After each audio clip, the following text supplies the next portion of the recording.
lovely listeners, and welcome back to the Art Saddle podcast. I'm one of your hosts. I'm Copper Kelly, and my co-host is Keenan Flannery. Say hello, Keenan. Hello. What's the story, folks? How you keeping? What's the story, Copper? How are you? Oh, jeez, I'm all right. How are you getting on yourself? That's wonderful. It's great. It's great to be here with you.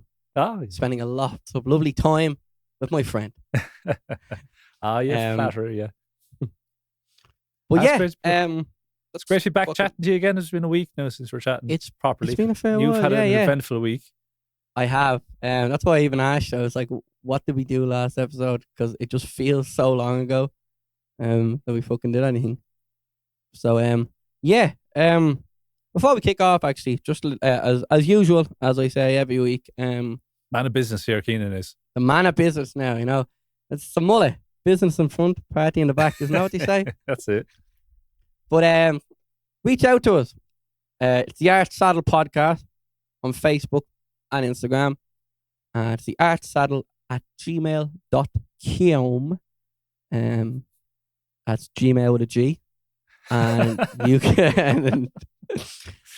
can get in touch. Tell us wild stories you have. Tell us about some music or film recommendations. If you want to be on, if you want, someone that should be on, if you want to sack Copper and replace them, whatever you want, we will. Whoa! Stall the digger here now. Without you. I couldn't do this without you. I feel like things are getting spicier by the episode. That's it. I have to keep up in the ante every time. There you go. Keep on your toes, like, because if you see the fear of like sackment just getting it off, you're gonna work out. You're gonna be doing well because you're worried that we're gonna get rid of you. Hold on, I could get rid of you now all the same. Not if I get rid of you first. Oh Jesus. But yeah, fucking socials. Never mind that. What are the social? My socials and your socials. No, the Art Saddle socials. I already said it. You said the email address. I said Art Saddle on Facebook and Instagram. Did you? Oh, okay, I wasn't listening. So you're not even listening. That's why we need a new house. We're getting rid of you. Fuck's sake. Like. Oh, Jesus. But, yeah. What's your own socials then? It's so mad to self-promote, huh? That's it. Keenan Flannery Music. Kenan and Flannery. Just like Keenan and Kel. Keenan and Kel. Yeah. And check us out. I have a track coming out soon. But even before that, there's something else coming. And I think Copper will be able to tell you. Oh, me? Oh, Jesus. Oh, yeah. I suppose I have a single coming out on Wednesday, 14th July. So I think this will be going out on Tuesday. So technically tomorrow, but based on when you're listening, it'll probably be out already. So I have released my single No Front Door and it's going out on Spotify, iTunes. It's already been played on the radio. I got it on the old local radio there, Southeast Radio. So that's, I like that every time. Good old Tony Keogh there. He always plays my track. And play Tony. Yeah. And so it's coming out on the old Spotify and iTunes. So if you're listening to this, go over there to Spotify or iTunes, give it a few old spins. A good maybe a few hundred spins if you want. It's up to you. But it's coming out, and you can find my socials is Instagram and Facebook is Copper Kelly Music, and my Twitter, which I've been a little bit more active on. I haven't really been a Twitter head for last few years at all. Never really got into Twitter, but I'm trying to do a bit more on it. So that's Copper Kelly IRL on the old Twitter. And do you be on the Twitter at all, Keenan? I have a Twitter. That says it all. I have one. Yeah, I have one.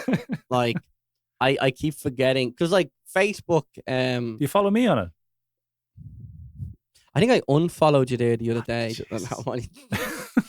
I think I do. I'll check. No, you follow me, don't you? I don't even know, to be honest. I was trying to catch you. Because if you followed me, I always try to like just follow people that follow me. Yeah. I don't know. I could care very little about it, but I like having it. You know what I mean? It looks cool. You kind of have to have a presence on all different platforms if you want to get your music out there. Yada. Maybe you'd be able to whack up the L song, even as the intro. Like instead of having the intro song, we could like put a little clip from No Front Door. That we could. Or I might stick it at the end. It'd probably make more sense at the end. Oh, yes. Yeah, we'll play out.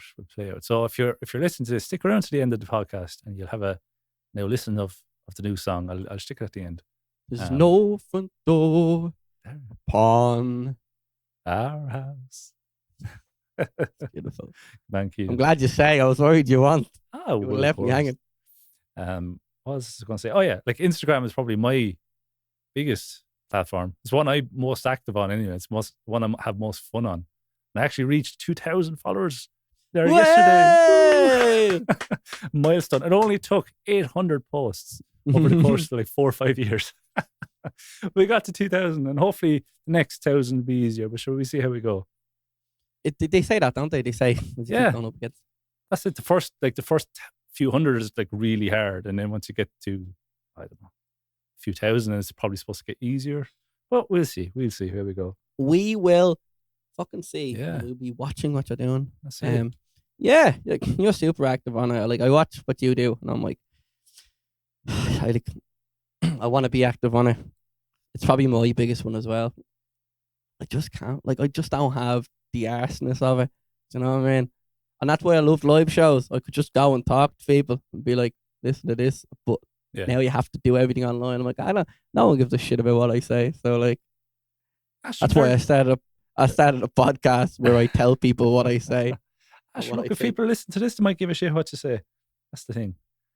No, everyone thinks they don't have. Everyone thinks that they've nothing to say and no one wants to hear about them until you actually go talk, and people actually might listen, might like what you're saying. That's the thing. And the people that think they have the most to say are usually the ones that don't.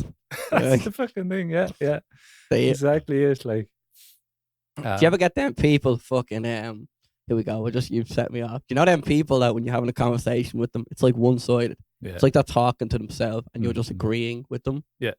And it's like right now. Yeah. Go on, I'm only messing.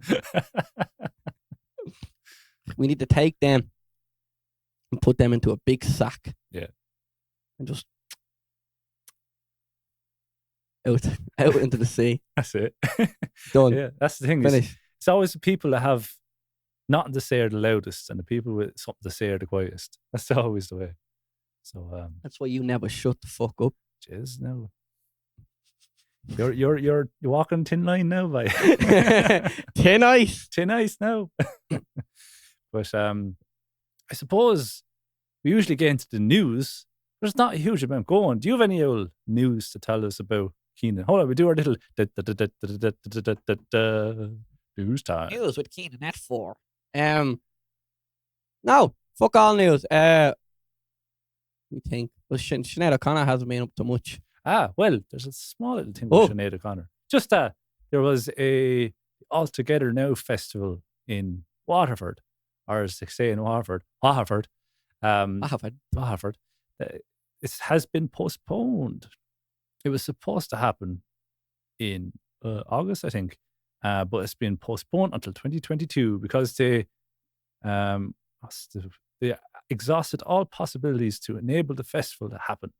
But despite recent signs of hope from the authorities, the current health restrictions make it impossible to plan for the event. So that was supposed to take place August bank holiday. So now it's been postponed. But our friend Sinead O'Connor was supposed to be playing at it, as well as Iggy Pop. And no way. Yeah, Iggy Pop was dead. Like, did you watch that film I suggested? Actually, we'll come back to that because Iggy Pop turns up in the dead. I keep forgetting.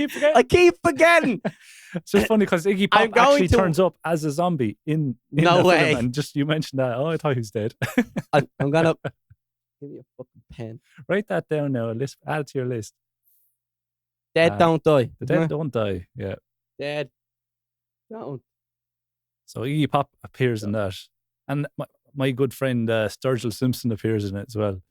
He does the soundtrack for us, so it's real. I'd say you'd like it now. Say you would like. I will check it out. I've said that 2 weeks now. Yeah. But I will. I'll ask again next week, and we'll see tonight because I'm going for a drive tonight after the podcast. My first ever drive. without like my safety instructor sitting beside me with his helmet and his elbow pads. So yeah, gonna see how that goes. So you're gonna watch The the whole film while family's you're going. driving, is it? Yes. Put your phone on While in I'm on front the of you and watch phone, the film. Yeah, I'm on the phone on one hand, I have Yeah. a beer in the other. that's it. You know, I'm driving with my knees. It's But grand. yeah, I'll come home, stress filled, sit down, and I'll watch the film. And yeah, that sounds deadly. And I'll let you know next week. Yeah. Yeah. But Jesus, that's really all the news there is. But you have a little bit of news yourself. You were working very, very hard this past week. Tell the lovely listeners, what were you up to?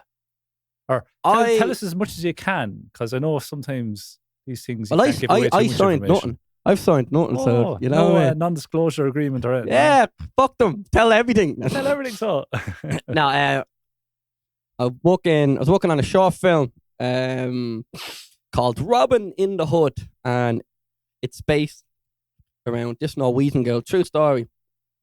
She drove her minivan from Norway all the way to Ireland, and she ended up in the Liberties, which, if you don't, do you know the Liberties? I'm aware of them. Yeah. Yeah, bit of a mad place. There's a horse yard there, just mad fuckers, absolute nutballs, right? The vibe I get from it is supposed to be a bit rough. That's about as much as I know rough about enough. it. Like, look, hearts of gold. You know, I mean, these people are really centralized around community. Yeah, it's a hard. And the the hard thing I horse- heard about, like, Imelda May is from there, isn't she? She is indeed, yeah. And I heard her talking about it's all about a sense of community and everyone looks out for each other and that. So the horse shed, there's a horse shed there, and it's actually been knocked down and being replaced with a hotel. So, basically, she parked outside the horse shed. Gentrification, is it? Yeah, that's all it is, isn't it? Well, she parked outside there, done a U-turn, and smashed into the gate of the yard. And all these lads come out and are screaming at her. And she is fiery. Like, she is fucking... The eyes open up and she fucking lets her rip. Like, do you know what I mean? She can handle herself. She fucking can. So, she went for it. And 8 years later, you know, she's staying over with them at Christmas. She's going to dinners with them. They invited her in. She had her own horse in the yard. All this lovely stuff. So, she made a short film. She originally made a film. If you want to check it out, it's called it's No Plan from the musical Slave. And it's basically about a 10-minute video. It's a song going through the whole thing that she wrote about all the lads in the yard.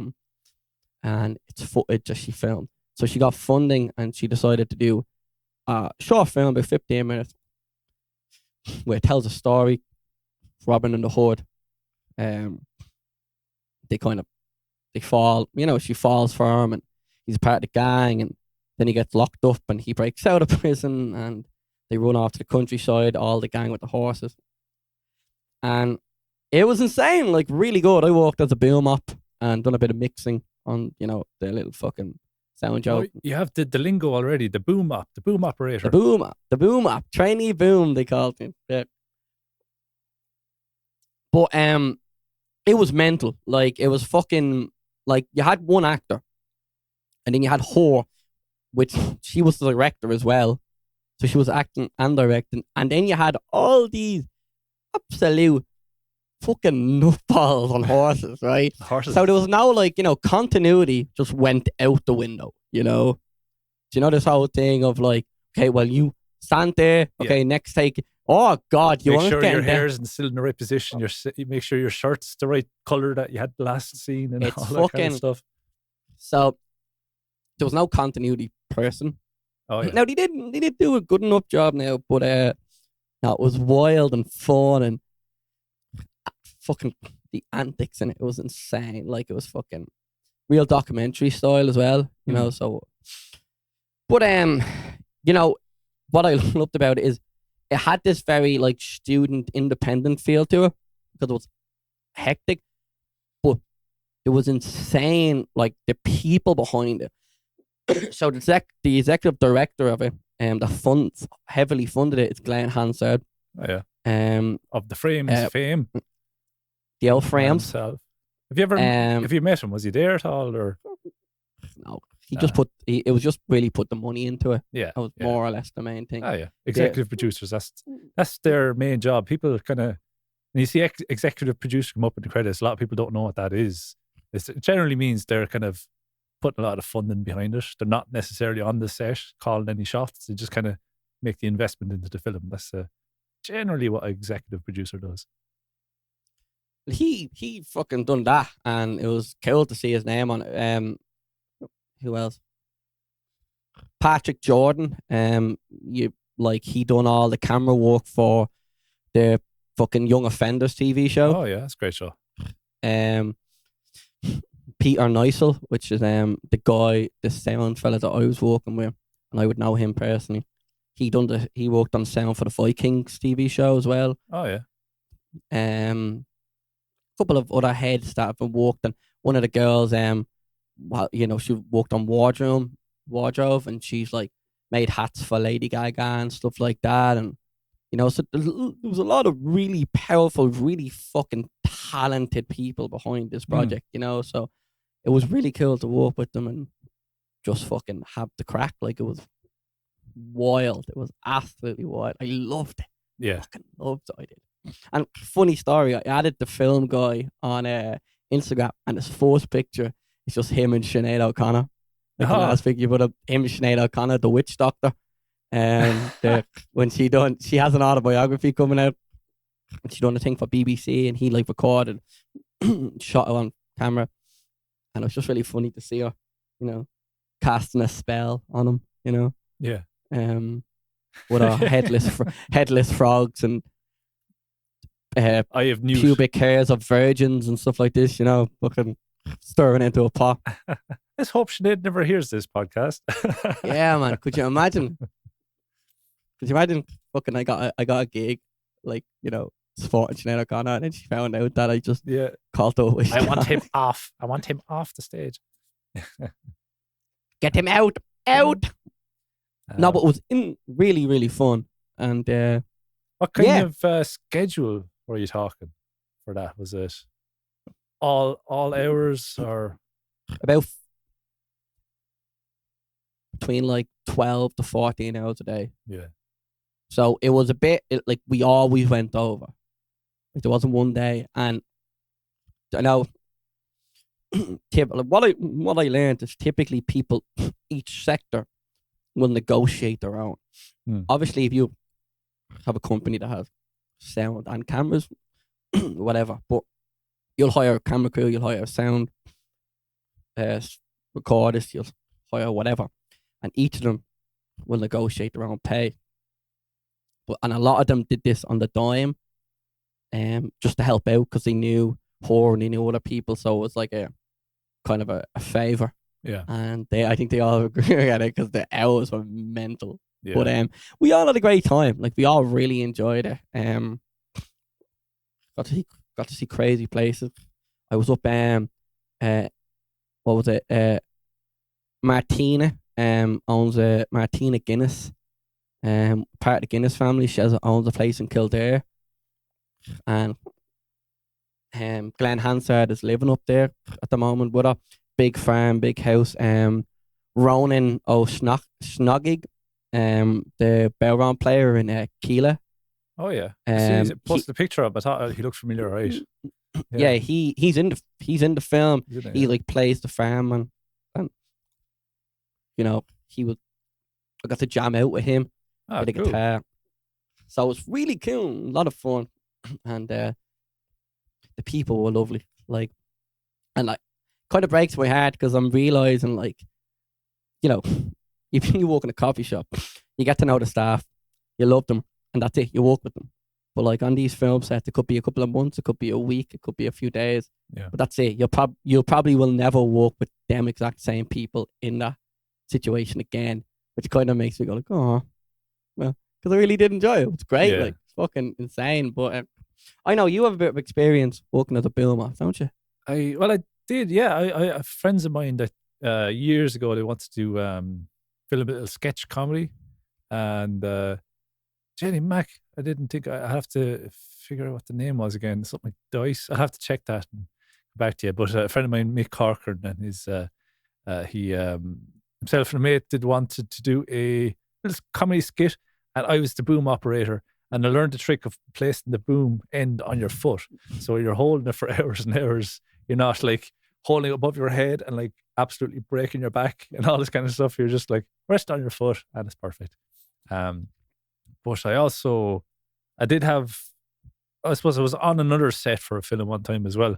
It was when I was working in Loftus Hall, which I don't know, did we mention that at all on this podcast? Yeah, but that's a whole other story. I think I mentioned one, but you never told your spooky ghost story. No, I probably won't either. But you told it plenty of times on plenty of podcasts. Yeah. But this is another horror story. No. But I was working in Loftus Hall at the time, and a film was going to come in and shoot there called The Lodgers, and this is back 2016, and so I, for some reason, got the job of running the kitchen as the head of catering, I suppose. Even though I have much experience in the kitchen. My only experience is watching Gordon Ramsay for years and years. That's my experience. But I somehow got the job of running the kitchen. I wasn't cooking the food, but I was running the kitchen to make sure the ingredients were in and everything was done on time, and everyone was ready for whatever 1:30 or 1:00 when everyone came for their dinner and stuff. So, and I served it and all that kind of stuff. But yeah, there's a few good big actors in it now. There are a lot of Game of Thrones actors in it. There was, did you watch Game of Thrones yourself back in the day? Yeah. Do you know, was it Walder Frey? The guy, the Red Wedding. David Bradley's his real name. He's like that guy you see in everything. He's in like Hot Fuzz and yeah, I was gonna say he's in The World's End. Harry Potter as well. The World's End, yes. Yeah, he's in Harry Potter. He was the janitor, I can't remember his flicking name. I'm not a huge Harry Potter head. But he's the janitor in Harry Potter, and he's unlike them Harry Potter heads. We have lives. Yeah. We're not just a group of virgins. Oh no. I'm thinking of stuff to say just don't to alienate our audience there. Yeah. If you watch Harry Potter, stop listening. Fuck off. Lord of the Rings. That's good. That's all right. Yeah. But David Bradley lose all our followers now. They're all gone. Oh god. But he was there, and he was such a gentleman as well. Like I was chatting away to him, and I told him the story of Loftus Hall, explained the legend to him and stuff. And he was just such a nice guy. I took a picture with him and all that kind of crack. And there's another guy from Game of Thrones, Eugene Simon was his name, and he was Cersei Lannister's cousin, like Lancel Lannister, I think his name was. Lancel. Yeah, he had he was part of the that cult. I can't remember Jenny Mac. I can't remember any of these names now. Yeah, he was in that cult anyway in Game of Thrones, and he was there. He was super nice as well. And Bill Milner was another guy. He was if you remember X-Men First Class, he played a young Magneto that was back in like the World War II concentration camp. And he was really nice as well. So there's like really like super nice people. And but the days were long. There was like, I think it was like 4 or 5 weeks, and it's pretty much 6 days a week. And it was anything from like 13 hours to 16-hour days. And by Jesus, like it was some going. And I had to be there as well to do all the catering and the cleaning and all that kind of shit, you know. But yeah, it really gives you a perspective on anything, any sort of media, we know the music side of things, how long it takes to record 3 minutes worth of music. That can take ages and ages. But like even just recording like a film or TV show can take super amount of time. And it kind of really gives you perspective if you just people nowadays, they have a kind of a throwaway attitude to media of any kind. Do you know what I mean? Like if you're throwing a Netflix thing, you're 5 minutes into it. This is shite. You turn it off. Whereas that 5 minutes that you watched and thought was shite could have taken fucking weeks to record. Yeah.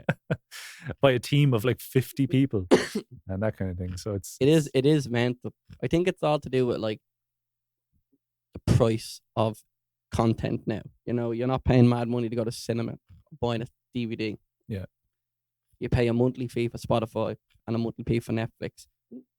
So your perception of art, some people, do you remember back when you were younger? I do. And you would go to cinema. I haven't lost my head yet. Well, back then they didn't have cinemas. Back in my day, fucking- we walked to the cinema in the snow in our bare feet. Fucking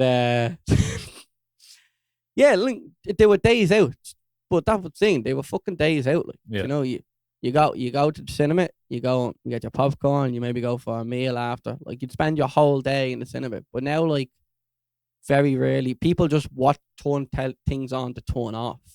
You know, Yeah. at the end of the day. A lot of people will be sitting watching a film and they're still on their phone, working away, and they're like barely paying attention. I can't do that. I have to, if someone texts me or something, if say you text me or something, I have to stop what I'm watching, do my text, stop, put down the phone and continue on. Because, you know, I can't, well, I can, but I'm not really paying attention to what's going on in front of me. So I can, you know, you're missing the overall picture, I think. But like, are you that kind of person now? Would you be sitting on your phone? No. And sometimes I'll put something on just to be in the background. Yeah. But if I want to watch something, I will just turn everything off. Hmm. Because if you just forget, and it's literally, it's just like a song. If you look away for a second, you can lose it. You know, you can completely lose what's going on. And I fucking hate people that like don't listen or don't watch a film or not really paying attention, and then Who's something that big fella? happens. His name starts with a fucking C, ends in an R. You know these people that fucking watch them, and then they turn around and they go, like something big happens, and like, oh, what's happening? It's like, you're getting a box. That's what's fucking happening. Right? Shut the fuck up. I'm not rewinding. I'm not fucking like we're not watching a football game. I'm not narrating the fucking action here. Just watch it. Do you know? Like, and I noticed that with Lord of the Rings. Like, there's a lot of like visual storytelling in that. Yeah. You know, where if you stopped watching and then like Frodo does something, and you're like, oh, what happened? It's like, if you watched it, you know, you would know if you paid attention. Yeah. I don't know, fucking people annoy me. It's too warm in this room, man. I'm getting too hot-headed. Yes, yeah, you're I might getting open the annoyed. window. Hold on one sec. Yeah, open the window. Work away. Yeah. And Here we go. Oh, fuck. oh Jesus. Oh, So- bollocks. Do you know where your film is going to be out, or when it's going to be out, or anything like that? It's Obviously, it's too early to say. It's going into post production now, I suppose. But like, yeah, she's editing it. The she's a woman of many hats, I suppose you could say. That's it. Like, Yeah. obviously, if she gets more funding, I'm sure she might. And it's probably better if someone else edits it, because you're kind of, you know, you're looking at it from an actor's view, you know, and you're looking at it from what you remember happened and stuff. So I think it's better if you got someone in, but obviously depends on funding and all that shit. But now I love the long days. Like, I fucking love that. Long days, everything is different every day. Yeah. Nothing's the same. I love that. That's my favorite thing. Because like, I've walked out on jobs. I've left fucking jobs because they were too consistent. Mhm. Do you know? And that's why I love music, because yeah, you're more or less doing the same thing. You're bringing your guitar somewhere and playing it, but it's wild. You know, you Yeah. don't know if it's gonna be a quiet gig. You don't know if, you know, them gigs and pubs where no one's listening, but you're like your kind of background, or it could be a night where people are, do you know one though? And they're screaming at you, and you have to fucking deal with them. Do you know what I mean? Yeah. Like, and it's all exciting. It's very nerve wracking, you know, when you're in the moment and you're like, but it's really fucking fun. You know, everything's different, and I really, really fell in love with like working.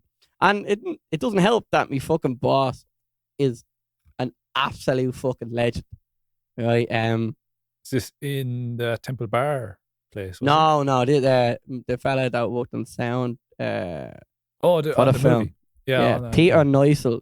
I'd know him through like his ex-girlfriend works, worked when me and my dad working at a printing factory. We walked there, and she's always praised my name to him and stuff. And like, I did a film with him about 6 years ago. I done music for him. It was like a traveler film, and they got a traveler to sing Hallelujah, and I played guitar.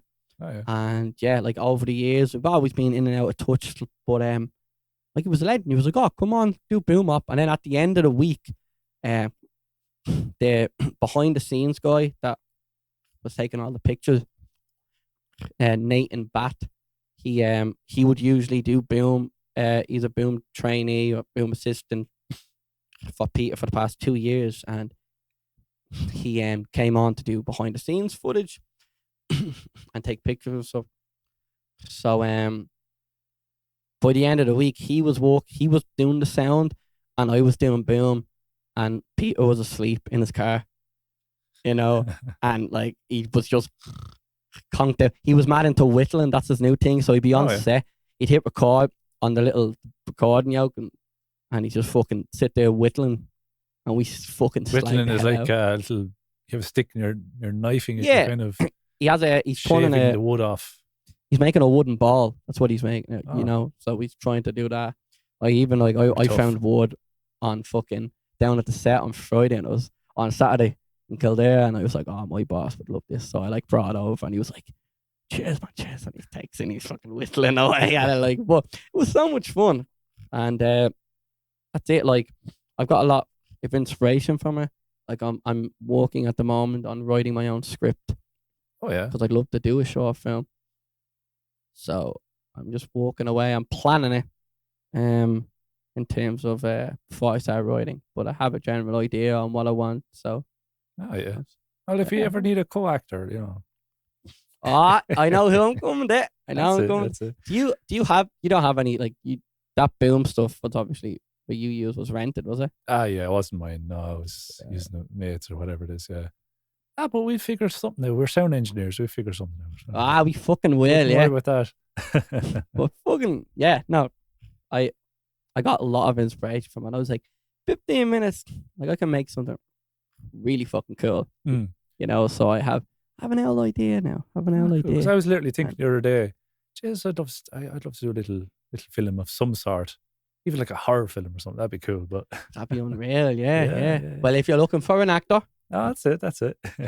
Are you looking for someone to help compose? I know I'm speaking to the wrong man, because you're Mr. Music Man as well. I know, we collaborate and create something good. That's what we do. Yes.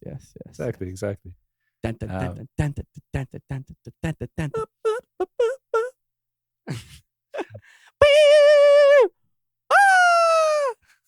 can do all the sound effects. Yeah. But yeah, geez, we'll talk about these plans off here. I won't bore people, but I suppose we'll move on to our. I suppose one of the main talking points of this episode is how a former Spotify exec, or I think he was a programmer who kind of helped build the original platform of Spotify, called like Taylor Swift and other artists, entitled for wanting higher streaming rates. So this guy, I kind of thought you were going to say an utter arsehole. I was so hoping. What do you think of Taylor Swift? Oh, she's an utter asshole now. Oh, what's wrong with Taylor Swift? No, that's what he said. I didn't say she was an asshole. Well, like, she's all right. Like, do you know what I mean? Fucking. She's a hard worker. Yeah. But this guy, Jim Anderson is his name. And this was actually a while ago that this happened. He was at a summit called, I think it was Sync Summit in June of 2019. So it was 2 years ago, which is, but there was a singer-songwriter there called Ashley Jana, and she was at this summit, and she stood up to ask a question, the question time or whatever you call it. And she made a recording of this, but she didn't release it until like last week or something, because she feared reprisals from the music industry, basically. And the whole thing was that she asked why Spotify was so adverse to paying artists a cent per stream. Because at the moment they pay somewhere in the region of 0.003 to 0.005 cents every play. So you'd need to, even if you wanted to make $1, you'd probably have to have like 300 streams, give or take, 300 or 400 streams, even just to make $1 on that song, which is very, I would just say, it's not very productive. Financially viable. Financially viable. That's what I was looking for. Fair play. There you go. Look at that. I'm a thesaurus.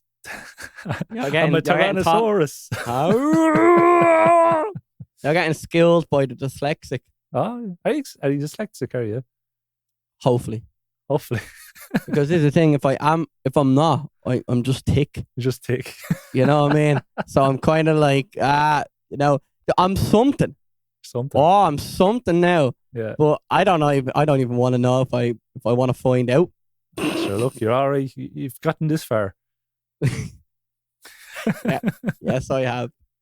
And but Anderson basically replied to this statement of question about why wouldn't you pay artists something decent, and he goes, "Oh well, that was never the point to pay artists." He was saying, "Quote: Spotify was created to solve a problem, and the problem was this: piracy and music distribution. The problem was to get artists' music out there. The problem was not to pay people money," which I think was not really the problem in the first place. Because if you think about it, piracy issue was obviously massive back in the noughties, as you could say, where, ourselves and our people listening are probably guilty of it. You could go online and get music fairly handy, if you know what I mean. And the problem wasn't getting the music. The problem was the musicians getting some sort of compensation for the music that was being consumed, or even, the record labels getting being able to gather, financials for the music being paid. So this fella's saying the problem was piracy, yes, and the problem was getting the music out there, which was not really the problem. The problem was getting paid for the music. And he says that's not the problem. That wasn't the problem. And that was never the intention of Spotify, apparently, according to this fella. And but Anderson, Jana then tried pointing out that now paltry royalties are the problem. Paltry as in little, terribly small royalties are the problem. But Anderson cut her off. Fancy word. Paltry, yeah. Now, who's the Tyrannosaurus, huh? But Anderson cut her off. The problem was to distribute music, not to give you money, okay? And so he's starting to get a bit kind of, what would you say? A bit arrogant, a bit kind of dismissive, you could say. And so he kept going on about how, she tried to reason with him. 1 cent is really not even that much money. If you add 2 million times 1 cent, it's still not that much. And she also said she wasn't trying to attack Spotify, noting the idea is to make it a win-win situation for all parties. And so he goes on. He went on a rant about our friend Taylor Swift. And he goes, okay, so we should talk about entitlement. I have an issue with Taylor Swift's comments, he said, referring to the pop star's long crusade for better streaming payouts for artists. And she basically argued music should not be free. And but he goes, I have an issue with this, and we'll call it entitlement. I consider myself an artist because I'm an inventor, okay? But now I freely give away my patents for nothing. I never collect royalties or anything. I think Taylor Swift doesn't need that 0.0001% stream. And okay, that's fine. Taylor Swift doesn't need that particular, fraction of a cent, but it's kind of like the likes of myself or yourself, independent artists. We're the ones that need that, percentage of a cent. And so basically he goes on to calling people or musicians entitled. And of course, Jana hit back saying it's entitlement is basically wanting more than what's normal. But getting a fraction of a cent per play is not normal. It's like the absolute bottom barrel of what we should be getting, kind of thing. You know what I mean? Yeah. So what are your thoughts on this entitlement argument?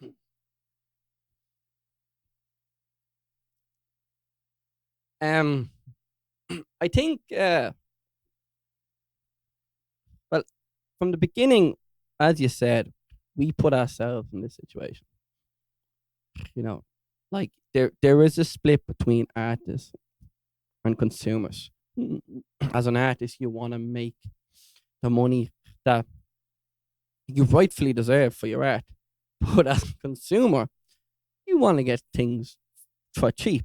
Do you know? Yeah, of course. So I think regardless of what Spotify say, it doesn't matter because they have the higher ground.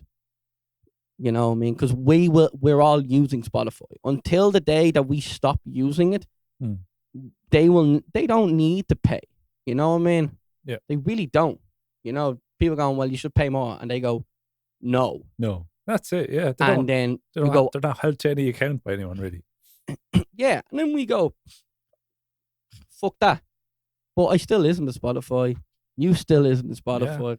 We still put our music up because they have a level of like a monopoly hold on it.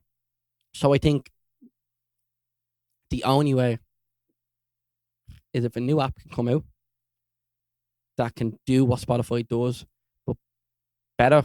It will be a while before that happens. Or we stop using Spotify, which also to get a group of people, you know, to get musicians maybe, but to get consumers, you know, to go, all right, well, we're gonna stop putting our music on Spotify, and if you want to listen to our music, you can buy it. It's gonna be more expensive, and they'll go, didn't really like your music that much anyway, you know. Yeah. It's inconvenientness. But the entitlement, I don't know. I think they're looking at it from the piracy angle. They like save, quote unquote, save the music industry. Yeah. So we should be thankful if we're getting anything. Yeah. But you know, I think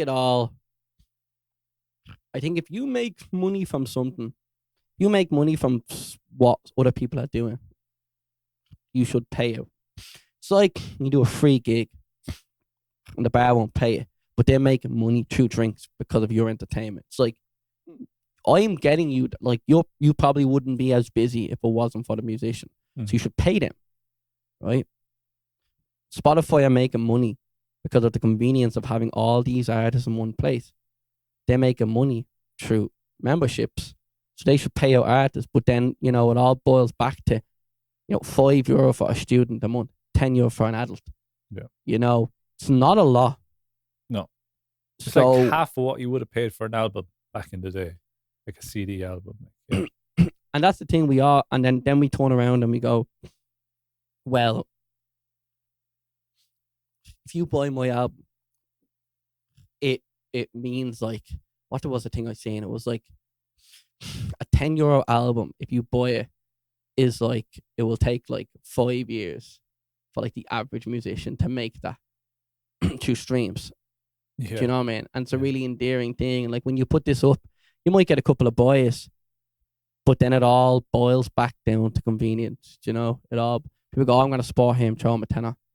But you're not going to get that consistently, you know? No. Unless you have truly diehard fans. You're not going to get that. They're going to go, oh, that's a cool point. I want to buy that. And then when your song comes out, they'll add it to their playlist. They'll play it. And then that's it. You know, there won't be. So I don't know about. I think that. Like, I think we should be paid more. I think this might be a curveball, and we've talked about it before. I don't think we'll ever get the pay. No. I don't think it's unrealistic to think that we're going to get 1 cent a stream, right? Even if it's still financially viable for Spotify, which probably will be. They're not going to do it because it is, what is that, like a 200, 300%? It's like a 1,000% yeah, increase on what they're currently paying, yeah. So when you look at it like that, so does that mean we're going to give you 1,000% increase, but we're also going to charge people 1,000% increase? That's it. They're not going to do that. So yeah. I think the only way you can satisfy artists is changing the way you distribute the money. You know, maybe base it on listeners. maybe based on what you play. You know what I mean? If I have a Spotify account and I just play Copper Kelly, you should get my €10. You should and not get Ed Sheeran if you never listen to him. Like, that's it. yeah, But obviously, then it boils down to, well, they have shareholders. And they probably have a lot of the big three, the big record label, and the big promotional, fucking promotion firms and all. They're probably shareholders in Spotify, so they probably have something in the deal, something in the contract saying that, you know, our artists need to make a minimum of this a year, regardless of their streams. So then it's, you know, there's lots of middlemen between the artists and Spotify that have to be pleased. You know, so I think we all know that. Like, look, I do have a weirdly negative view on it, but I think it's gonna, like, I think it's fair to offer 1 cent. I don't think will never be done. It's not. You know? It's not a viable business solution for Spotify. But I put this to you now. Ashley Jana herself, she actually came up with a potential solution that I like the sound of, and I wouldn't mind if this was the case. What she says is, people should be charged their normal subscription, so be it €10 a month, let's say, for your standard monthly subscription to Spotify. But she says, every time you play a song, say if I play a Keenan Flannery song, then I get charged an extra 1 cent for every time I play that song. And that 1 cent will go directly to you. So Spotify can have their €10. But then I pay an extra 1 cent for every song I play over, you know, say if I play 100 songs in a month, then I'll pay €1 extra. And that euro then I know is going to the particular artist that I listen to. And obviously it is adding a little bit of cost on top of the €10, but I think it's not the worst. I think it's potentially a nice solution to that issue. What would you say about that now? Would you consider that fair to pay an extra 1 cent on top for every time you listen to your favorite? What is the average? What's the average amount of songs listened to in a month? It's different. Like, I'd be different than you. I'd probably listen more podcasts than I would listen to music. I'd probably listen to maybe 10 songs or 10 or 15 songs a day.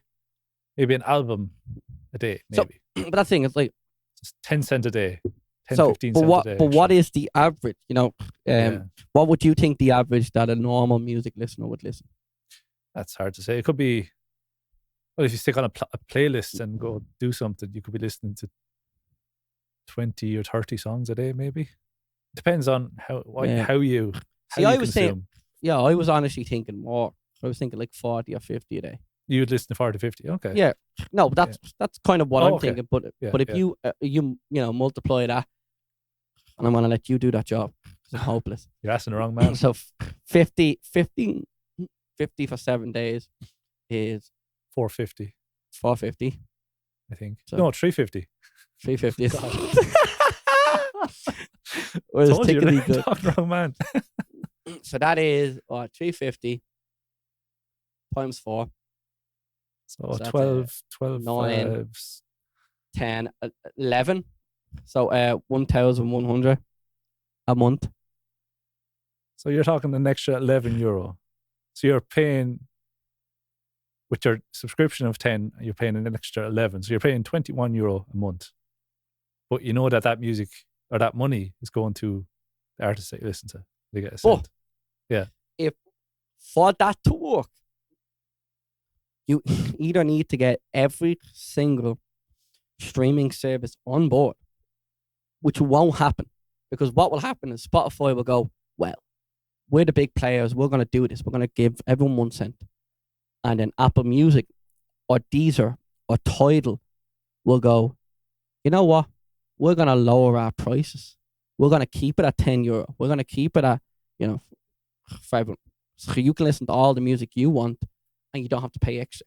Yeah, listeners are going to flock to them. And then what happens then is, unless all the big names stop putting music on them services, or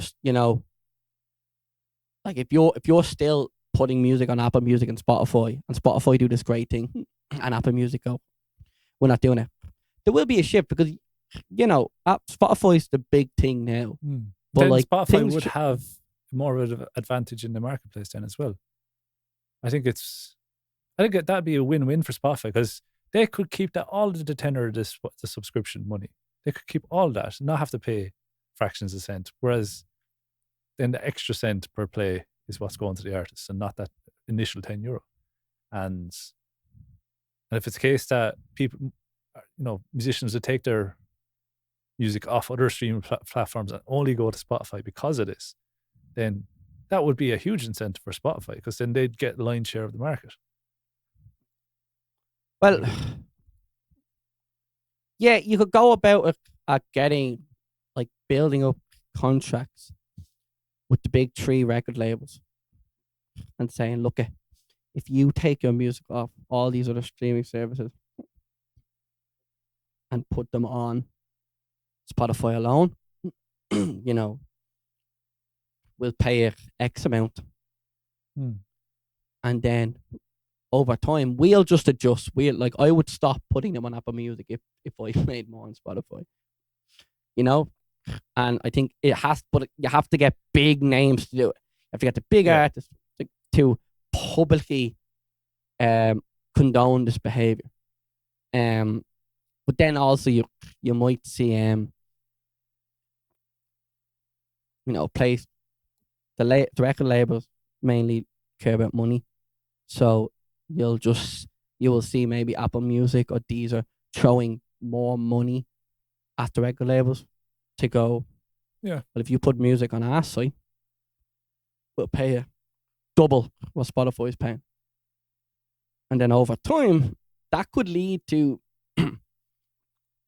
higher. It could be more expensive for Spotify. And if it doesn't work, it could be like unfinancially viable. It sounds like a great idea, but there's a lot of like turning cogs. We all have minutia to it, like absolutely. But it is, you know what? It's a really nice idea, and I think it's fair, and I think So I wouldn't mind that at all if I listen to one of your EPs or whatever, and I knew that for those 5 songs, I pay an extra 5 cent, and I know that you'd get that 5 cent. I'd be happy with that. I want to support like my people I listen to. So at the moment, if I stick on Keenan Flannery's EP, remind me the name of it again there, Keenan, to tell the lovely people. I've been condemned. How did I forget that? That's the Yippee! one. So if I put on Keenan Flannery, I've been condemned. At the moment, and I play it, from start to finish, the 5 songs, you'd be lucky to get that fraction of a cent because at the moment it's kind of done by share per genre almost. So like you're in the folk genre, and the way to do it is you're part of that folk genre pie. But if there's bigger artists, say Kaylee, what's the one you mentioned earlier on that you were talking to the guy? Keela, that's the guy. Keela. So he'd be technically in the folk category as well, I guess. But I'd imagine that that Keela would get a lot of streams. So they would get probably the bulk of that Irish folk pie, and the like of yourself or myself would get the scraps, the last few cents at the bottom. We're not paid technically per stream. It's kind of like a share of a big pie almost. That's the way they kind of do it at the moment.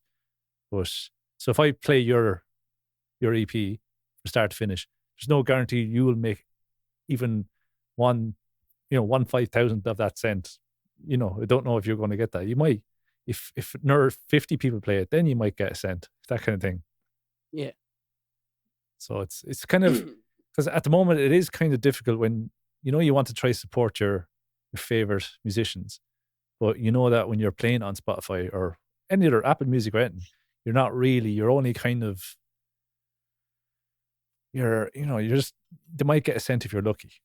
If you play the whole discography from start to finish kind of thing, and you're not really supporting them. So if I really want to support artists, I would go onto like Bandcamp or iTunes and buy the buy the actual MP3 or buy the CD if I can as well. So, but if it was the case that I knew that I was paying an extra cent per song, and I knew that you were getting it, then I'd be all the more happy to do it. Myself personally, anyway. But then again, there is the whole, throughout the noughties, people were downloading songs. Music was way too easily available. And look, we're all guilty of it, but we didn't foresee that it would decrease the value of music to literally fucking nothing down the line. Because back then, we didn't know about independent artists. No. It was all record labels, and we're sticking us to record labels. Yeah. It was like, fuck them. They already make loads of money. Why should I pay? It's all loaded. And at the time now, there was a lot of independent artists. But we didn't know about them. Yeah. There was no social media. There was none of this crap. And then when social media came on, we started to go, oh, there's lots of people doing music. But we already fucked it. You know what I mean? We already bollocks the system. Yeah. Just because we're trying to fucking tell Bon Jovi to fuck off. We've already bollocks it. So I don't know. And it's especially kind of important in these times because we can't get out and gig. Because gigging is the main, I suppose, income for a musician is to go out and gig. But that's gone at the moment. So we have to rely on streaming or whatever. And if there's no money to be paid, no money to be got from that, then you're screwed. You know what I mean? Yeah, butchered, yeah. Yeah.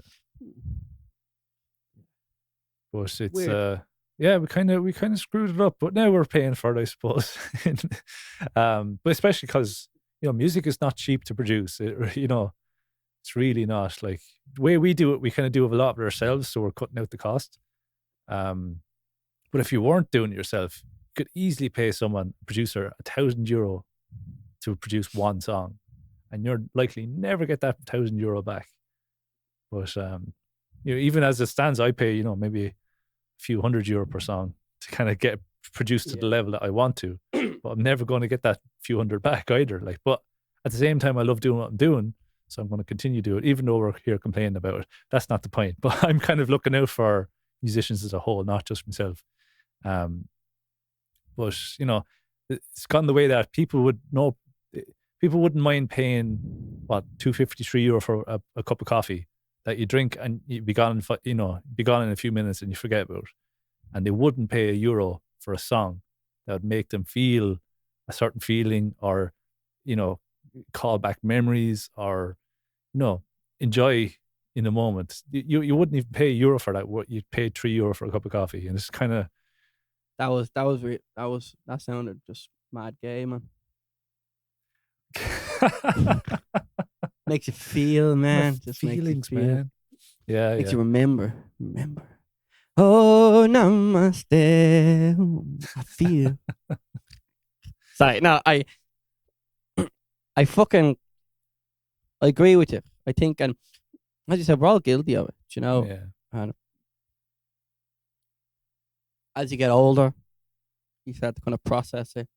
And they always say, there's a bracket of ages, and that mid to late 20s to around 40 is if you can get a fan base in there, that's how you're gonna be the most lucrative as an artist. Because these are people that have money. When you're young, you don't even think about it. When you're older, you just fucking, you listen to your tape machine or whatever, But them, that age group there, the ones that have passive income, well, not passive, disposable income, they're willing, they're more passionate about stuff. But I think it's, I don't think there's anything at the moment that can be done unless there's a big jump from the labels and a big shift. But it's already at the being cut off, severed right at the source, because Spotify don't give a bollocks. No. Spotify are doing very well at the moment. They're the biggest player in streaming. Yeah. They're making money, and they're getting no complaints about fees. None of that. Perfectly priced. we're all still listening. Yeah. So I think there has to be, number one, has to be a big shift in consumerism and artist motive. We have to do something. We have to stop putting up on Spotify. Well, not us, but the big names have to do that. But then that triples down to they probably don't get to do what they want because they're signed to a label. Oh yeah, the label could control And all the that label, stuff. Yeah. The label is getting money from Spotify. Mm. And they probably have links in shareholding to Spotify. They probably have a deal where Spotify, they'll take less money from Spotify. They'll take less per stream, but Spotify will run ads and really push, Ed Sheeran's new song. Yeah.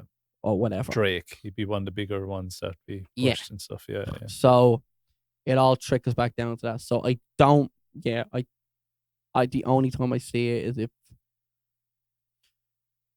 the only time I see it is if, Sound like you're getting teary there. You're half yawning. I was yawning. I'm boring you that much, am I? Fuck's sake. Yeah, you really are, man. Yeah. You're a good lad. You're a good lad for a culty boy. Sure she is. You're Jackie up there. Oh, ho, ho, ho, ho. Now we're getting spicy. Now we're getting spicy. I even have me chest hair out. Oh, geez, me 10 hairs. Give me a show here now. Yeah. There you go. So I'll leave a nipple hanging out Jesus. as well, just so. We're gonna get we're gonna get demonetized. But I don't know. I think it's a lovely thing to talk about. Yeah. But I think there has to be something world changing. Do you know what might be actually good? If there was like some sort of security breach in Spotify. If something happened to it, like anonymous or something, stole a load of credit card information from listeners, done something, fucking a virus was put on Spotify, something that made everyone just distrust it. Okay. Then a shit can change. I don't want that to happen. Yeah. Wink, wink. But I think, Spotify are not going to change anything. They're making money. We're not going to do anything because we love the convenience of it. Yeah. As consumers.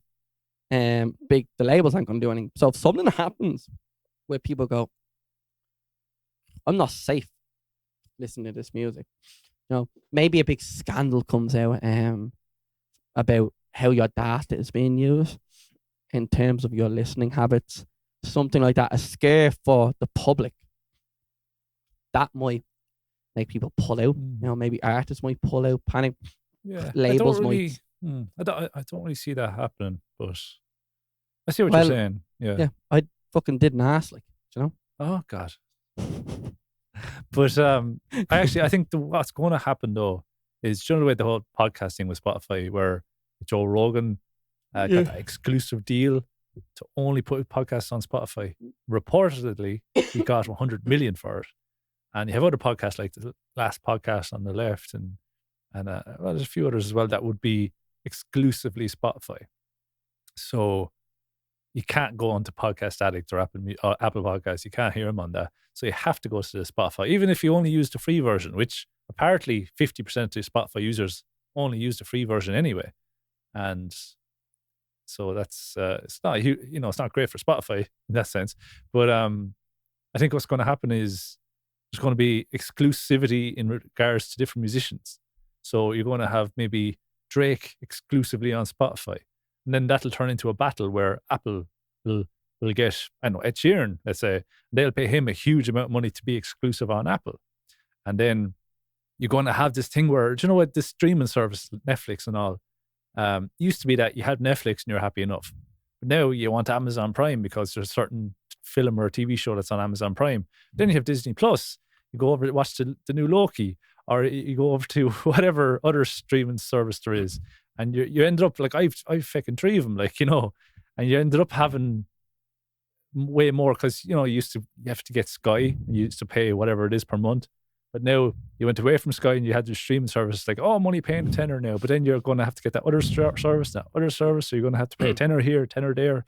And it's the bills are going to pay up, build on top of each other. And you ended up with loads of different services. So I think what's going to happen is there's going to be certain artists are going to be on Spotify, certain artists on Google Play Music, on Amazon, wherever. So you end up having to subscribe to 3 or 4 different music platforms. Whereas now, everyone is pretty much on everything, apart from a few like Garth Brooks. He's not on any of them. Do you know that? Yeah, because like I have a CD here actually. That's the one there, the greatest hits. Have it here on my desk. So that's why I said good stuff. You can't go online and listen to Garth Brooks.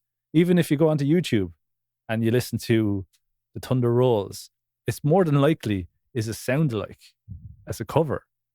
And it won't be necessarily obvious in the name or it, because the actual Garth Brooks recording will be taken down. And he's not on Spotify, he's not on Apple, or whatever. But I think he's, in one sense, he's holding strong, in that sense. And people, like I had to go buy that CD to listen to it properly. Unless I went and pirated it. But I didn't want to do that. I don't do that really anymore at all. Even with software films and stuff, I want to legitimately get my media so that I'm, helping contribute to whatever industry that I want to, enjoy the content of. But I also think he's probably missing a beat, whereas he could potentially be making a lot of money from streaming, but he's missing out because he refuses to put his music on it. So it's going to be a case where we're going to probably have to be subscribed to 2 or 3 different services at the one, like we are now with the Netflix and the stream and the films and TV. So it'll be basically, it's going to be, you have to keep your eye on it, I suppose. What do you think? I have a question for you. Go for it. Yeah. Do you just have Gareth Brooks staring at you all the time? I do. He's just there looking at me, keep me sane. No, I don't. Damn puppy blue eyes. Yeah, let's see. Can you get up on the camera again there? There he is. Looking all handsome. Look at his face is fucking spray brushed, fucking not a fucking dimple in sight. It's heavily. Yeah, you can see there's no pores on his skin. It's all completely. I'll take it out of the case so you can. If you're watching on YouTube, you can see it a bit better now. You see that. Now, give him an out kiss, would you? Look at them lushes. Look at them craggy lips. Go on, Gareth. Blue eyes. Blame it all on my boots. Shut up, boots. Blame it all on my boots. But you can't get him on streaming. But I think it was Taylor Swift that held out for a long time, but she kind of went out onto streaming there recently, like a year ago or something, or 2 years ago. That's it. Like, put her music on it for the first time. Unless you can get a collective, of people also a collective. Oh yeah, we're not on Spotify. We're gonna take all our stuff off. But as long as you can get people, big names, to buckle together. Yeah. So like myself, yourself are not going to make an impact, but it's the like of Taylor Swift or Drake or Ed Sheeran. But the thing is, like, doing something. Gareth Brooks' fan base would typically be older people that probably like buying vinyl and CDs, tape and whatever. So I think if artists band together about 3-4 years ago, maybe things to be able to change. But it's just getting more and more tech, like it's more and more infused in us. Like the streaming is becoming so convenient. Yeah. And I reckon in another couple of years' time, remember we were talking about how like they're adding podcasts, they might be, they could have video turn into a social media platform. Yeah. It's going to fucking, that's the thing. It's going to get more and more and more like that. And there's nothing really you can do at this point. I think we went past the point of like no return. Yeah, human intervention.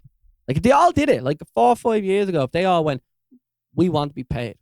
But at the time then, their older fans weren't using Spotify. They were fucking buying all the stuff. They were playing gigs. They were making a lot of money from playing gigs.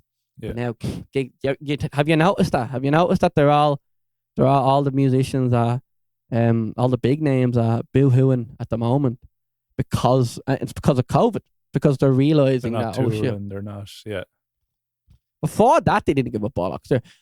Well, think about all the other. Fuck off. You don't give a bollocks. Like, you're just worried because you can't make money from touring. You never cared about the independent ads. Don't be talking shit, like. Do you know what I mean? And it's but we're past the point now. We can't, there's no going back. There's no shifting and going, well, you all right? No, I'm not finished. I'm in the middle of it. Just looking at me like, hey. What's going on?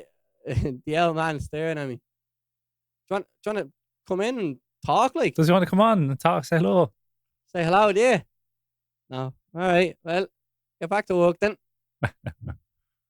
He just says that. I ask you, is your father like? Is he like? When are you going to make money from this or anything like this? Is that, or is he kind of supportive of you? He can be like that. Usually, it's like, I'm like, oh, I got this great gig, or got this. It's like, I get paid. Do you know what I mean? I think my ma more like, my ma's surprised when I get paid. Yeah. I think she's on the opposite end. She's like, you're paid. No way, that's great. Wow. But I think I try to block it out, because it's not about like, the achievement for you. You can get a gig and be overwhelmed and be like, okay, well, this is a great opportunity. I can meet someone through this, and you're happy. And then someone just goes, are you getting paid?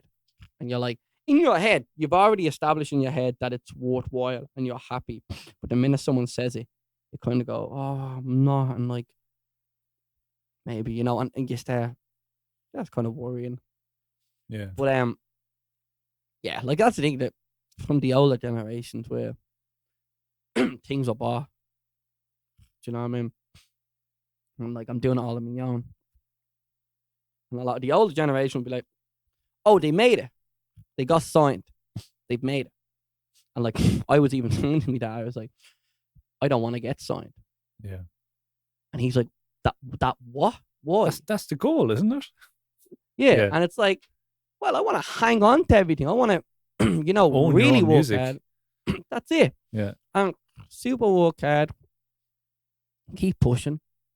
And, but it's kind of like, when you get signed, you make money, right? That's kind of thing now. So, you getting food, are you? What are you getting? Oh, bleeding lovely. Is there batch bread in there, is there? Ah, lovely, lovely, lovely. Are you going to get some goujons as well? No. Can you get me a snack box? Copper wants a snack box. Copper, why is all coming up? Like, can you not see I'm in the middle of something? What do you want? My sister's sticking her lips, but go away, foul beast. Leave my present. Leave. Be gone. Leave. Be gone. Be gone. Yes, I am talking to someone. Yeah. Who? None of your beeswax. Go on. Get off. Mind your P's and Q's. No, mind your P's and Q's. Tyra, be gone. Leave my lair, foul beast. Get out of my sight. I don't know. I say to them, don't come in. I'm recording. And they're like, are you recording? It's like, fucking yes. They're wild. They're fucking wild, yeah. I have to put a sign on the outside of my door here saying, recording! ! Exclamation mark. Do you actually? I do. I should get like a light up sign or something saying, like on air, or like on like TV shows, you have big red light saying on air or recording. You just press a button and it'll go red. So I don't have to think about getting up and turning down the sign, because then I'll end up leaving up the sign, and then it's like, but you're not recording. So you can't keep. I used to put a sign up, but I just forget. Like, yeah, I just forget, and then fucking. But yeah, it's all mad. Fucking tell you one thing now. What are you telling me now? I'll tell you something. The last day of the film set, I said, you know what? I have a pair of shorts. Lovely big pockets, hold all the fucking shit I need. So I went out. Were the camo shorts in the picture? They fucking are, yeah. That's the ones. You couldn't see me legs, you know what I mean? It was camouflaged. Ah, you're invisible in the picture. We're kind of keep behind. They're not really setting up shots because the minute you tell all these lads were horses from the Liberties action, they stop acting the way they do. They start kind of panicking, because they're not trained actors. So you just follow the cameraman around. He just starts recording. You get that boom in there. You get the sound. And they don't even realize talking shite. They're acting the way they'd act. And it looks great. But like you're following. At one point, like there's a bonfire with a load of people around it. And I was getting Atmos on a Zoom, little Zoom handheld recorder, and my boss Peter. Dolby Atmos, is it? What? The Dolby Atmos. No, Atmos, yeah. Fucking like. It's that new surround sound technology that Dolby came out with there recently. Oh, I didn't hear that. No, this is just a Zoom, yo. Zoom recorder. Yeah, so the Zoom recorder, yeah. Not the Zoom we're talking on now. It's not Zoom. On the Zoom we're talking about, yes. Yeah. But I was getting that, and Peter, the boss, was fucking booming. And Paddy, the cameraman, shifted back. And Peter quickly steps backwards into it, and it's just standing in a big fucking high bit of nettles, and you could see my shadow in the shot. So I like ducked down on me. I just kneeled down on your honkers, on me honker, and he held the shot for 5 minutes. He's looking at me fucking watch. 5 minutes he held that shot, right? And I was kneeling in nettles. And I could feel them. I could feel my legs burning up. Tingling and burning. I'm covered in nettle stings and my legs are super fucking itchy at the moment. Yeah, look, that's the sacrifice we make for our art. Isn't it? Yes. Yes. So buy our music on Bandcamp. And don't be. That's it. Yeah, don't be an arse. I think we'll wrap up our conversation now. But I'll leave you with a fact, Keenan. You were saying the horses on a film set. Do you know that in, say, Lord of the Rings, which you mentioned earlier on as well, all those horses on set, right? None of them were males. They're all female horses. Can you think why? Can you guess why they're all females, not males? Well, yeah, if you have a stallion in there, he's just going to be fucking riding them all, isn't he? Well, there's that too, yeah. But the thing is, with males, their big dinguses will be hanging out all the time. And it'd be fairly distracting. So you have all female horses, all mares on sets. Did you have it? Do you know what about the horses on the set? Yeah. Were they all mares or how? We didn't hire horses. It's just the horses that were there. It was there was a lot of keeping stallions away from mares, and there was a lot of dinguses hanging out. There was. There was a fair few dinguses now flopping in the wind, but makes you feel inadequate. It does, makes you question everything. But sure enough, the fucking a lot of horses in the shot and the ones that we use, a lot of them we used in like Game of Thrones. Oh yeah, and stuff around, like So yeah, there was a lot of dinguses. I was kind of gone. Maybe I should order them pills I seen on Pornhub. Should I grow your penis in 30 days? Fucking. Actually, yeah. If you let me know how you get on there, I suppose, and I will. Yeah. I'll let you know. But that's it. I think you might be able to see it different. There'd be just a big lump, the big bulge, big fat yolk. Talky. It's like a battered sausage, just battered sausage. Sausage. That's it there. There you go. Yeah, but that's nice, isn't it? It'll be peeking into frame. I'll just be sitting there, the tip of my. He's just coming up to say hello, see what's happening. He grows arms and shit from the steroids. Yeah. Mutates. Has little eyes on him, put googly eyes. What the fuck are we talking about? What the fuck are we talking about? We're descending into madness. I think we should wrap her up, but I think I suppose, is there anything else you want to add before we say a goodbye to our lovely listeners that have been listening to us for nearly an hour and a half so far? Woo! Ooh, that's exciting. No, I think stream, no front door, get that, pre-save it, do all the lovely stuff. You have a phenomenal music video going along Yes. with it. That'll be coming out very shortly. It's very exciting as well. Yes. So check it all out. Support the hell out of this talented, clean cut cowboy over here. I always call you clean cut because I'm like the polar opposite. I'm just an absolute mess. Rough and ready. So, rough and ready. Hey, roof, roof. Yeah, there you go. Never been a hit. Never been a hit with the women. Did you mention your single is coming out in August? You said Manchester Streets. No. Yes, I didn't mention each it other out. You see, I wanted to leave it all up for you this week. I wanted this is your limelight. But yeah, I suppose. Yeah. No. Shut up then. This is my week. You can have it next week. Forget I said anything. Yeah. But no, you can go pre-save Keenan Flannery's Manchester Streets. It's on the pre-save links if you go over to his Instagram and Facebook. Did you see the video I put up there before? No, you put one up today, was it? Yeah, check it out. It's like I took a load of clips out of the music video and I like made a teaser. little it's fucking man, it's unreal looking. I was watching it going, yeah, that's me. You know? So and you've seen the video. I have. It's a class video. It's a class video. It's pretty decent, you know. Yeah. Pretty decent. We done a decent enough job on it now. So it's just about the hard bit now, isn't it? Just promoting. Email. That's the thing. I'm actually fucking working with. I'll send them over to you. And I mentioned you and all the lads and ladies in the collective to him. His name is Ushin, and he's starting. He wants to become an agent. Oh, okay. So he reached out. He was like, "Look, I'm only starting. I want to take on a musician or two, or maybe a comedian, and like build up a little resume.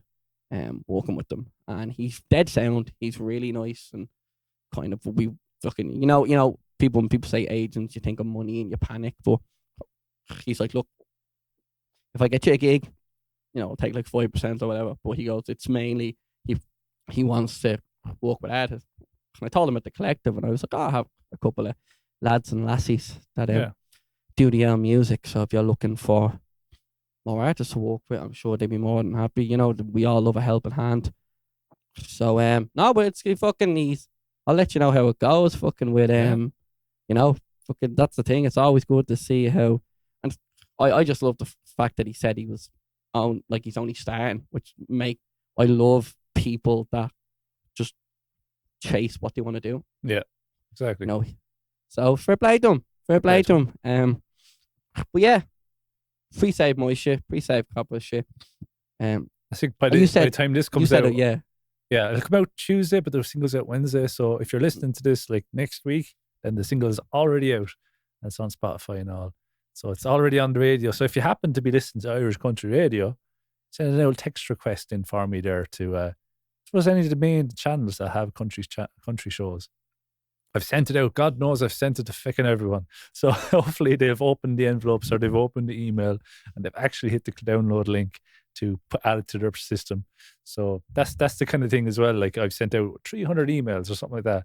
And you just hope that they didn't go into their junk folders. So you kind of that's the joy of it. It's very, very disheartening. Do you know what I mean? Like I think we were talking before we started recording about someone that I know, she was working with this young fella. He released his first ever single. He was very, very disheartened by the little kind of love and response he got for it. Yeah. And I was kind of like, look, like, you feel for him and I understand how it feels, but it is that thing of going, you just need to keep pushing. You need to do it for a reason. If you're doing music because you want to get famous, or you're doing music because you want to, be somebody. Like you're never gonna fucking stick at it. You need to do it because you enjoy it, and everything else is a bonus. The industry is just compiled of like a load of hard work with sadness and failure, and then the odd little glimpse of happiness, and then just a big slope of sadness and failure, and then it's bleak, as you could say. it's bleak. It's fucking horrific. I don't know why we torture ourselves like this, but we do, as we love music. I swear to God, when I was making that teaser for Manchester Streets, I was like, I hit play and I watched it, and I was like, that's why I like doing this. Yeah. Like, I was like, this is cool looking. Like, that's me. That's fucking me in a video. That's like really fucking cool. Yeah. So I think, I think I kind of, that's. I'm talking shit now. I'm looking forward to a chip sambo on batch bread. That's it. Did you get me snack box? I'd be very disappointed. Not even get me goujons. I want to get, fuck's sake, like, you know. Fuck's sake. Yeah. That's it. I think we'll wrap her up at that, because you get tired and you start losing your heads. And but if you are listening this far, thank you so much. It's thank you. Really means a lot to us. And if you can, thank you, Heather, our one main fan. Yeah, Heather's our main listener, I suppose, and she has her own podcast, The Real Talk. You don't need to promote that. No, we don't need to promote that. We're in a little bit of a podcast war with I'll give her a bit of love this. I feel bad now. I'll say it again because you talked over me. That's The Real Talk Drama. What were you saying? What? God, you're an awful yoke, you are. But and if you want to follow us on our socials, Yard Saddle Podcast socials and Twitters, and send us an email if you have anything. Twitters. It's we're not on the Twitter actually yet. No. We boycott Twitter. Yeah, we boycott. Yeah. But yeah, if you want to get in touch with us, you can slide into our DMs. We won't bite. And also we have our email address. Unless you want us to. The artsaddle@gmail.com is our email address. If you want to write in any stories or experiences or thoughts or fears, or I don't know, anything you want to add to this situation or our conversation, or you want to talk to us at all, just send us an email and stuff. And one thing we do as well, we have this podcast on a few different platforms. So it's on Spotify, Apple Podcasts, Google Podcasts, and Amazon Audible Podcasts. It's on a few different ones. And we have our video on YouTube, our YouTube channel. So if you happen to be listening to us on Spotify, take a little wander over to our YouTube channel. You see the full video of the podcast over there as well. And hit that subscribe button, because that's a hard thing to get people to do nowadays, is just hit that subscribe button. And especially on our own channels as well. You have your own YouTube channel, Keenan, and I have my own as well. And I'll be releasing a music video on it very, very shortly. So if you go over and hit the subscribe button and even hit that notification bell, you'll get a little notification to say when the video is live, and you can see it there and then. And hopefully you can hit that like button, leave a comment. Engagement. That's the key to getting out there nowadays. All that engagement and likes and interaction and stuff like that. So apparently, I think I've heard a statistic that I think only like 3% of people that listen to, say, a podcast or whatever, actually take the active role of engagement, to actually share, actually like, to actually subscribe. So if you're one of those, 3%, please, go ahead and hit that subscribe and like and follow and all those, anything you can do. Or even if you go onto the Apple Podcast and leave us a review. I think you can go onto the iTunes app, you can leave us a review, you can 5 stars, write a little note and all that kind of stuff. That really helps out as well. But yeah, I think that's enough self-promotion this week. And I think we'll say goodbye. Well, I'm going to end on, I'm going to give you a joke before we go. Oh, all right. Yes. Go ahead. What is an orphan's favourite toy? I'm afraid to know. Well, this guy's cancelled now. I don't know. Okay, what's an orphan's favourite toy? Yeah. A boomerang. Because it always comes back. There you go. They have no parents. I don't know if you knew that. That's what an orphan is. Hopefully there's no orphans listening. I say to you, this is the problem. Because with music, I talk about music. But when you have me on a podcast where I'm shy talk, I just say crap. Do you know what I mean? And I don't know if Is that does that upset someone? I don't know. I fucking. I'll tell you a joke now. It won't be so terrible. Why can't a Tyrannosaurus Rex not clap? I don't know. Because they're extinct. So we'll leave. We'll say goodbye, and we'll see you again next week. So adios, amigos. Adios.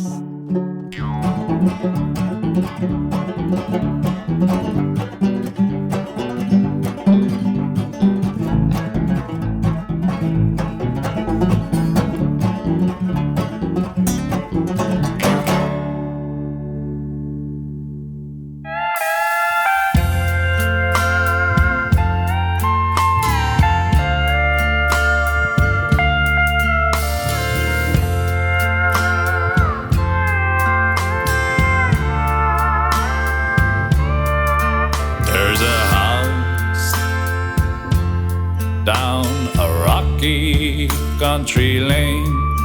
In this house lives a family of 5, and they struggle each day to keep the fire lit. There's a breeze that kills it each time they try. And Daddy, he sleeps on another heavy night, while Mother minds the children and wipes her teary eyes. There's no front door upon our house. It was kicked off its hinges weeks ago. No front door upon our house, but there's cans and there's bottles all over the floor. Now this house, once it was pretty, it was loved, it was cared for, felt like a home. But ever since Daddy began to hit the bottle hard, this house began to crumble and to fall. And Daddy sleeps off another heavy night, while Mother minds the children and wipes her teary eyes. There's no front door upon our house. It was kicked off its hinges weeks ago. There's no front door upon our house, but there's cans and there's bottles all over the floor. There's no front door upon our house. It was kicked off its hinges weeks ago.